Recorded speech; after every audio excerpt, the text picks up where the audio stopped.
Okay जी, अभी हम जो है ना वो थर्ड पार्ट इसी वीडियो का जो है ना वो कंटिन्यू करते हैं, ठीक है, माइकोबैक्टीरियम ट्यूबरकुलोसिस का। इसके अंदर थोड़ा सा यहाँ पे ट्रांसमिशन और एपिडर्मिडोलॉजी देख लें, ठीक है। इसके अंदर वो क्या कहता है कि हमारे पास ये नेचुरली जो है ना ह्यूमन रिजर्वायर है इसके, ठीक है, कफिंग वगैरह से ये फैलता है, ठीक है। स्मीयर इसका पीपल होता है। उसके अलावा हमारे पास क्या था, ये बोविस की थोड़ी सी बात की थी, वो काउ मिल्क के ज़रिए आता है, ठीक है। और अगर वो हम बंदा जीआईटी के अंदर ले जाए तो उसकी वजह जीआईटी ट्यूबरकुलोसिस हो जाती है, ठीक है।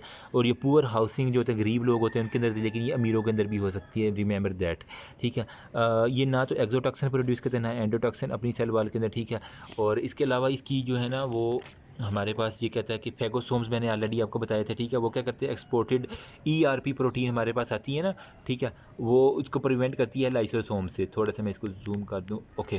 तो ईआरपी प्रोटीन में फेगोसोम से के बना लेती है, जिसकी वजह से पुलिस चौकी एक बना रही जो लाइसोसोम से जो बचा लेती है। अच्छा, इसके अंदर दो हमने की थी लेयर्स, ठीक है। एक से मैंने ई से और एक से जी से, एक्सुडेट लेयर और ग्रेनुलोमिएटिस लेयर। एक्सुडेट में क्या था, एक्यूट इन्फ्लामेशन था, ठीक है।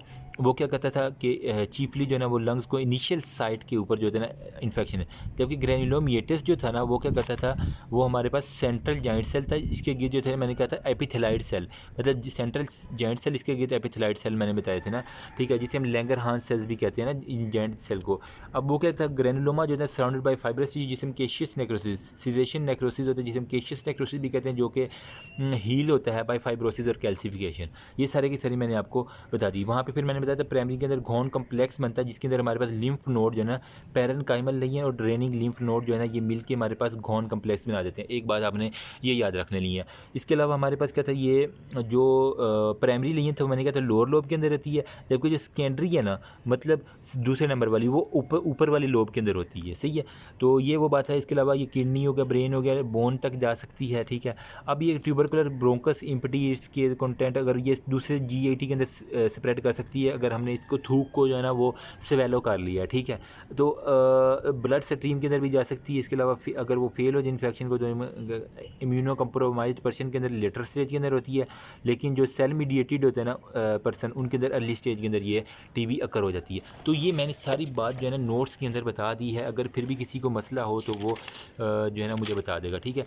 ये इंड्यूरेशन पीरियड नहीं भूलना, 15 का होगा तो कोई रिस्क फैक्टर नहीं, 10 होगा तो रिस्क फैक्टर इंक्रीज़ हो जाएगा, 5 होगा तो उसको टीबी भी हो सकता है, एचआईवी भी, दोनों साथ हो जाएंगे। ये सारे के सारे मैंने बता दिए हैं। Cell mediated immunity, PPT test भी बता दिया, ठीक है। और हमारे पास ये लेटर स्टेज और अर्ली स्टेज की मैंने सारी की सारी बात आपको बता दी है। नेक्स्ट हम चलते हैं हमारे पॉजिटिव टेस्ट की तरफ, ठीक है। पॉजिटिव टेस्ट में क्या होता है, जब इंडिकेशन करता है ये प्रीवियस इन्फेक्शन का, ठीक है। 6 से 8 वक्त हफ्ते लगते हैं अगर हमें पॉजिटिव टेस्ट इसका एग्जैक्ट पॉजिटिव टेस्ट में चाहिए ना। इसके अलावा इसकी वैक्सीन जो होते हैं ना वो बीसीजी वैक्सीन होती है, ठीक है। वो क्या करती है, काज करती है एक्टिव री जो होता है ना वो इसकी एक्टिवेशन के लिए जो है ना, ठीक है। वो क्या करते हैं, री एक्टिवेशन इज़ यूजली 5 से 10 mm एंड 10 होगा टू डिक्रीज़ इस टाइम होगा, विद टाइम होगा, मतलब वो उसकी इम्यूनिटी जो है ना वो टाइम के साथ साथ डिक्रीज़ हो जाती है। पीपीसी जो होता है ना वो reactivation 15 mm after becoming BCG assume to be infected with mycobacterium tuberculosis, सही है। जीन जो होता है ना वो हमारे पास जो है ना डिटरमाइन करता है nature of the resistance of the TB. जो वहाँ पे जीन आपको डिटेक्शन का होगी ना वो नेचर करवाए किस किस्म की टीबी है। अगर म्यूटेशन होगी तो उसके अंदर जो है ना वो टीबी के रेट जो है ना वो ज़्यादा हो सकते हैं, ठीक है। ज़्यादा म्यूटेशन आपको नज़र आएगी तो आपको समझना जाना चाहिए कि उसके अंदर टीबी जो है ना वो ज़्यादा हो रहा है। Protein localised in membrane of the phagosome जो है ना वो प्ले रोल करती है in killing the mycobacterium tuberculosis. Phagosome जो है उसकी पुलिस चौकी है, ठीक है। तो ERP, ठीक है, जो प्रोटीन थी ना लोकलाइज्ड प्रोटीन थी वो उसको बचाती है फेगोसोम। तो उसी की फाइंडिंग अगर हमारे पास ज़्यादा आ रही है तो हम समझ सकते हैं कि जनाब ये हमारे पास। अच्छा, क्लिनिकल फाइंडिंग में एक मतलब कॉमन होती है और एक मेन होती है। कॉमन में जो है ना उस बंदे को क्या होगा, फीवर होगा, फैटीग होगा, नाइट मतलब रात को वो कहेगा मुझे ठंडे पसीने आते हैं। उसके अलावा वेट लॉस उसका बहुत ज़्यादा होगा। मैंने खुद अपनी आंखों से देखे हैं टीबी के पेशेंट, ठीक है, उनका वेट लॉस दिनों के अंदर मतलब यूँ गिरता है वेट, बेचारों की बहुत क्रिटिकल कंडीशन होती है, ठीक है। इसके अलावा अगर मेन फाइंडिंग है ना तो उनकी खांसी उन्हें लगी होगी, वो 2 हफ्तों से ज़्यादा की खांसी होगी उन्हें, ठीक है। और इसके अलावा खांसी के अंदर जो है ना वो ब्लड भी आता होगा उनका। तो ये इसकी जो है ना क्लिनिकल फाइंडिंग आपने देखनी है कि गले में हर वक्त खराश खराश वो कहेंगे, ठीक है। इसके अंदर स्क्रैफोला एक लफ्ज़ लिखा हुआ, क्या होता है, सर्वाइकल लिम्फ जो है ना एडिनाइटिस हो जाता है, ठीक है। इसके अंदर क्या होता है, यूनिलैटरली होता है swollen non tender lymph node होते हैं, ठीक है, जिन्हें हम कहते हैं मतलब एक तो होते हैं फूले हुए और नॉन टेंडरनेस उसके अंदर होती है, लिम्फ नोड के अंदर होती है। Most common pulmonary manifestation HIV patient जो होता है ना, इनके अंदर होता है हैव मल्टी फोकल लिम्फ एडिनाइटिस हमारे पास देखने को मिलता है, ठीक है, स्काफोला के पेशेंट के अंदर। नेक्स्ट हमारे पास एरिथमिया नोडोजम होगा। ये क्या होता है, टेंडर नोड्यूल होता है along with extensive surface of tibia लेना, मतलब ये मेरी है ना टिबिया, इसकी एक्सटेंसिव सरफेस ये वाली, यहाँ पे आपको देखना। इसके अलावा आपके टांग जो होता है ना वो अल्ना, ठीक है, रेडियस और अल्ना, जो मीडियल वाली होती है इसे हम कहते हैं अल्ना, और साइड वाली रेडियस, जो अल्ना होगी और टिबिया होगी, ठीक है। उसकी एक्सटेंसिव सरफेस पे आपको अगर नोड्यूल नज़र आए ना तो आप उसे कंसीडर करेंगे एरिथमिया नोडोजम हो गया। अच्छा, इसके अलावा मिल्डी ट्यूबरक्लोसिस में क्या होता है, मल्टीपल डिसेमिनेटेड लेजन आपको नज़र आएंगी, ठीक है। अगर वो मेनिंजिस तक चला जाए, ब्रेन तक, तो हम कहते हैं ट्यूबरक्लोसिस मेनिंजाइटिस। अगर वो वर्टिब्रल कॉलम तक चला जाए तो हम कहते हैं पॉट डिजीज़, ठीक है। ये पॉट डिजीज़ बहुत इंपॉर्टेंट है। अगर मुंह में व्हाट इज़ पॉट डिजीज़ आप बताएं, अगर टीबी जो है ना वो वर्टिब्रल कॉलम तक चला जाना तो उसे हम पॉट डिजीज़ कंसीडर करते हैं। इसके अलावा GIT की जो है ना वो टीबी थोड़ी सी देख लेते हैं। वो क्या कहते हैं, अगर हमने वो खांसी की है, वो बलगम जो आई है उसको हमने स्वेलो कर लिया ना, ठीक है, पेशेंट ने, तो वो ये क्या, और ये हमारे पास GIT की टीबी का दूसरा काज क्या है, जो हम दूध पीते हैं ना काऊ मिल्क, उसके अंदर बहुत है माइकोबैक्टीरियम ट्यूबरकुलोसिस, अगर उबाले बगैर पी लिया तो ये भी हो जाएगा। अब नॉर्मल पेन होता है, डायरिया होता है, फीवर होता है, वेट लॉस आ जाता है, इलियोसिकल जंक्शन के अंदर जो है वो लेजन आपको नज़र आ जाएगी, वही है। उस बंदे को वो खाएगा कोई चीज़, उससे उल्टी आना शुरू हो जाएगी। इसके अलावा उसको डायरिया भी लगा रहेगा, वेट लॉस तो होना ही होना है, ठीक है। इसके अलावा रीनल टीबी में क्या होता है, अगर रीनल टीबी होगा तो डिसयूरिया, मतलब यूरिन के अंदर हिमेटोयूरिया, मतलब ब्लड आना शुरू हो जाएगा, या फ्लैंक्स पेन आपको नजर आएगा, स्टीराइल पायूरिया हो जाएगा, मतलब कि WBCs के जो है ना यूरिन के अंदर आपको दिखने में ज़्यादा मिलेंगे, ठीक है। एक ये उसका यूरिन टेस्ट करवाएंगे तो WBCs जो है ना आपको हाईली जो है ना वो होगी, जिसकी वजह से हमारे पास पायूरिया हो जाएगा। मोस्ट इन्फेक्शन आर एसिम्टोमेटिक होते हैं, मतलब सिम्टम्स नहीं होते, can reactivated and cause symptomatic हो गया। ज़्यादातर इन्फेक्शन के अंदर हमें सिम्टम्स नज़र नहीं आते। पेशेंट को टीबी होता है, वो कहता है मुझे तो कोई मसला ही नहीं है, लेकिन हालांकि उसको टीबी होता है और बाद में जब अपेयर होता है तो बहुत ज़्यादा सिम्टोमेटिक सीवियर हो जाता है।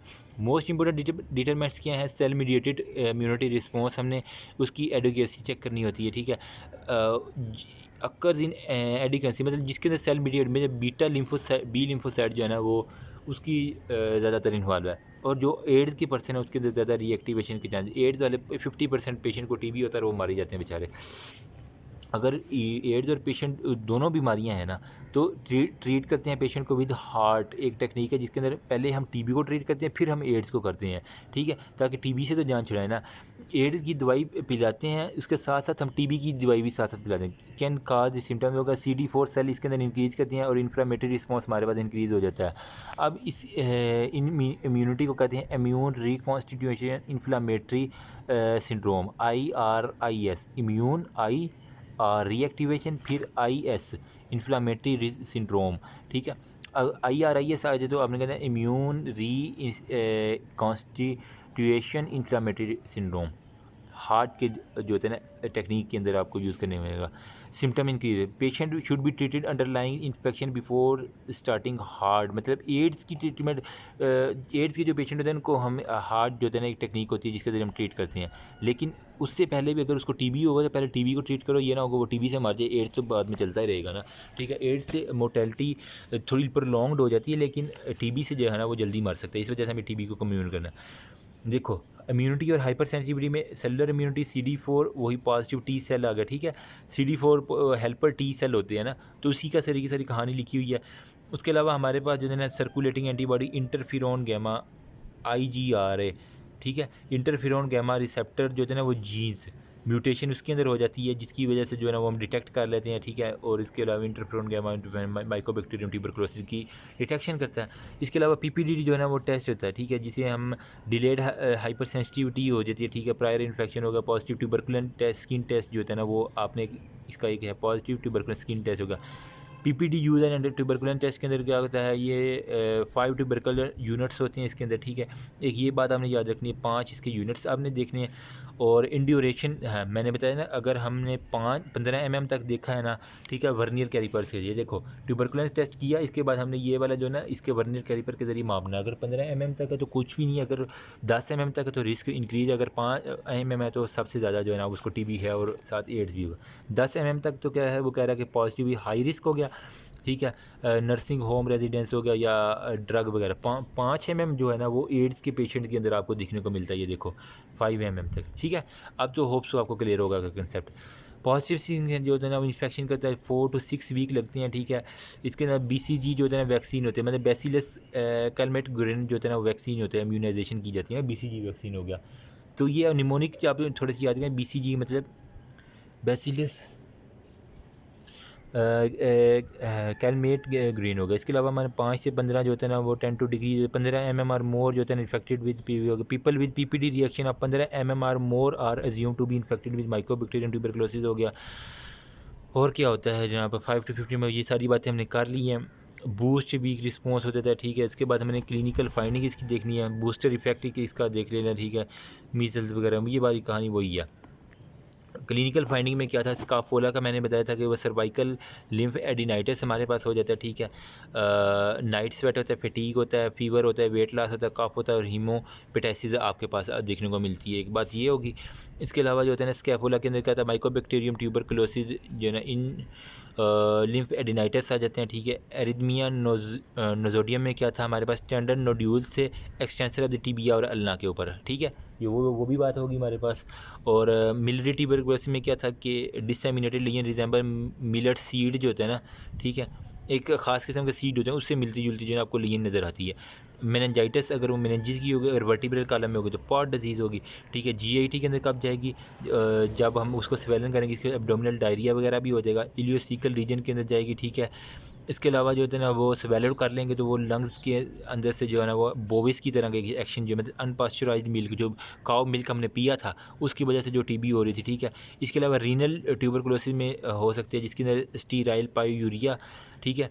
और ये कल्चर जो होता है ना उसके अंदर WBCs आपको ज़्यादा मोस्टली वो कहता है एसिम्टोमेटिक हो जाते हैं। 90% इन्फेक्शन में सिम्टम्स ही नहीं आते आपको।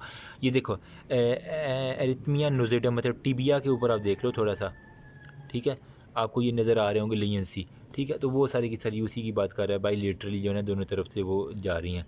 अब एड्स पेशेंट है very high rate of reactivation होगा, एक बात ये होगी, ठीक है। CMI मतलब सेल मीडिएटेड इम्यूनिटी, वो उसकी बात कर रहा है। 50% मोर्टेलिटी रेट है एड्स के पेशेंट, मतलब ख़त्म हो जाते हैं। डायबिटीज़ के are also predisposed to reactivation होगा, ठीक है। जो डायबिटिक पेशेंट होते हैं उनकी इम्यूनिटी भी कम होती है, ठीक है। इसके अलावा हार्ट की हमने बात की थी, मतलब कि हाईली एक्टिव एंटी रेट्रोविलर थेरापी जो होते हैं ना वो हम इसके अंदर यूज़ करते हैं एड्स के पेशेंट के अंदर, ठीक है, जो TB के साथ होते हैं। इसके लिए हमारे पास था इम्यून रिकॉन्स्टिट्यूशन इन्फ्लामेटरी सिंड्रोम जो होता है ना, फिनोमिना को हम कहते हैं IRIS, आयरस, आई वाला आयरस नहीं, ठीक है, ये दूसरे वाला आयरस हमारे पास आ जाता है। और CD4 सेल की बात की थी, और ये हार्ट वो कहता है पहले पेशेंट को should be treated with underline infection before starting heart हो गया, मतलब कि वो हमें सबसे पहले उसकी TB की ट्रीटमेंट करनी है, इसके बाद हमने हार्ट जो एड्स की है ना ट्रीटमेंट वो बाद में करनी है। तो गाइस होप से यहाँ तक आपको कुछ ना कुछ आइडिया होगा। अगर नेक्स्ट हम जो है ना वो लैब डायग्नोसिस करते हैं, अगर यहाँ तक कुछ मुझसे गलती हुई तो आप कमेंट सेक्शन में बता सकते हैं। Feel free to ask anything you want. अगर किसी को नोट चाहिए तो कमेंट सेक्शन में मेरे WhatsApp नंबर पर मुझे कॉन्टैक्ट करें। Thank you so much. अल्लाह हाफिज़।